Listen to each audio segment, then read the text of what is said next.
Great sandwich heist. এক দুপুরবেলা এক শান্তশিষ্ট ছোট্ট অফিসে বব প্রস্তুতি নিচ্ছিলেন দিনের সবচেয়ে গুরুত্বপূর্ণ কাজের জন্য। হ্যাঁ, তার স্যান্ডউইচ। কিন্তু এটা ছিল না কোনো সাধারণ স্যান্ডউইচ। না না, এটা ছিল কিংবদন্তি এক স্যান্ডউইচ। 3 স্তর বিশিষ্ট টার্কি, চেডার চিজ আর আচার মেয়োনিজ দিয়ে রাই ব্রেডে বানানো এক স্যান্ডউইচ, যেটা বানাতে ববের সকালে লেগেছিল 18 মিনিট। বব সেটা খুব যত্ন করে অফিসের ফ্রিজে রেখেছিলেন।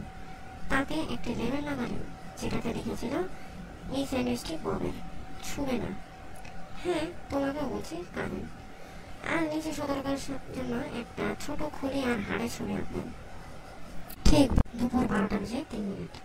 বব দৃঢ় পায়ে ফ্রিজের দিকে এগোলেন। বিজয় প্রায় তার হাতের কাছে এসে গেছে, কিন্তু ফ্রিজ খুলতেই বব দেখে তার স্যান্ডউইচটি নেই। তার জায়গায় পড়ে আছে একটা ছোট্ট স্টিকি নোট। তাতে লেখা, ধন্যবাদ, খুব দরকার ছিল, এটি তোমার ফ্রিজ ডাকাত। ববের চোখ কপালে উঠে গেল, হাত পা হয়ে গেল ঠান্ডা। মেয়োনিজের অভাবে জানানো দম বন্ধ।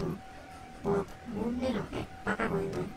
সহকর্মীদের জড়ো করলেন এবং সিকিউরিটি ফুটেজে চেক করলেন, যেটা শেষমেশ ছিল একটা রুমবার উপরে ঘুরে বেড়ানো বিড়ালের স্ক্রিন সেভার।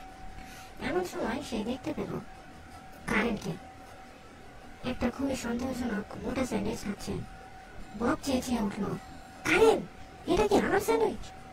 কারেন্ট শান্তশিষ্টভাবে তাকিয়ে বলল, তোমারটাই ছিল চেডার, এটাতেই কৌতুক, একেবারে আলাদা এবং অনেক মজা।